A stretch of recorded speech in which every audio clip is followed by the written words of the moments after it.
Okay, so on this week's episode of Sportsman 101, we are going to be talking about insect repellents. Let's face it, those camping, fishing, and hunting trips are so much more enjoyable when you aren't spending half your time swatting at mosquitoes. And we all know that finding just one wood tick crawling on you will give you the creepy crawlies for days. In this video, I'm going to be sharing with you the products and best methods I use to prevent those nasty little bloodsuckers from getting to me. Any bug spray brands you see here are just examples. They don't matter anyway. It's the active ingredients in the bug spray that do all the work, so pay attention to that.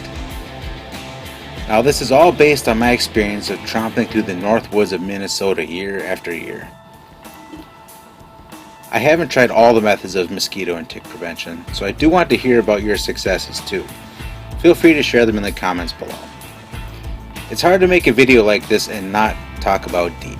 It's the most widely used form of bug spray and comes in a wide range of potencies ranging from 2% all the way up to 99%. I am aware that the lower percentages are more for kids, but I usually don't have much success with this stuff unless it's at least 40%.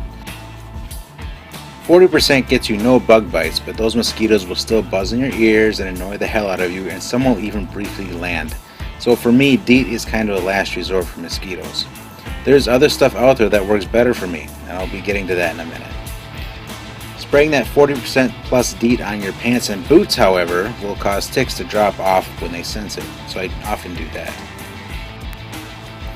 And because I hate ticks so much, many times I'll go as far as to use the 99% solution on the pants and boots when I know there's a lot of ticks around. But if you end up doing that, keep in mind that this stuff comes in a small bottle for a reason. And at this point you're pretty much dealing with straight poison, so try to keep it off your skin and never ever put it on your kids. Too much DEET can cause seizures in children. Here's why I don't put it on my skin anymore. Once upon a time on a hunting trip, I sprayed my arms with 99% DEET for mosquitoes and forgot to spray my pants. Well, sure enough, a tick got on me and found its way to my chest. I found it there 2 days later, stuck into me, all dead and shriveled up. That DEET from my arms had gone through my bloodstream and was still potent enough to kill a tick 2 days later. It was kind of a wake-up call, really.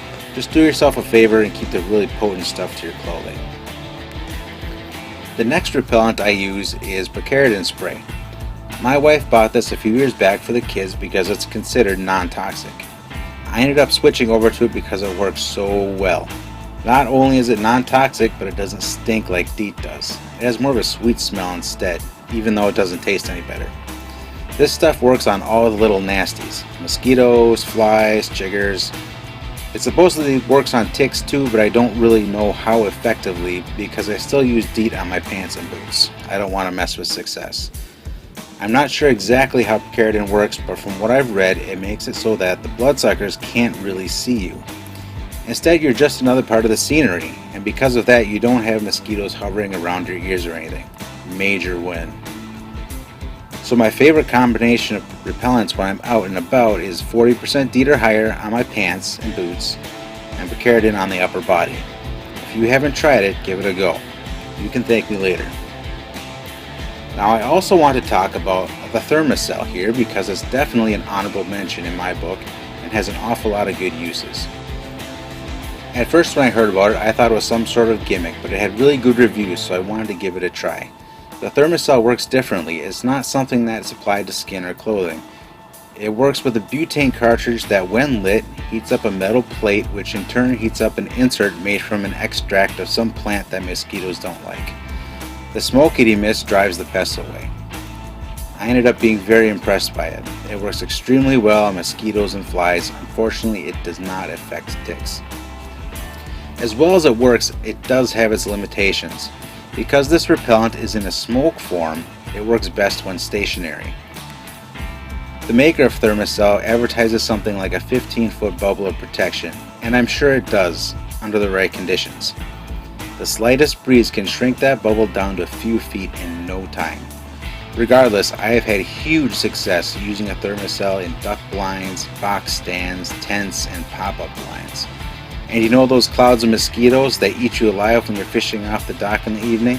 Thermos makes them disappear in a hurry. Well guys, that's about all I got. Like I said earlier, I haven't tried everything out there. This is just what works for me, so please feel free to leave your favorite repellents in the comments below. If this video helped you out, please let me know by leaving a like and sharing it with your friends. I have plenty more videos on the way here at Sportsman 101, so subscribe to see more. Thanks for watching and happy hunting.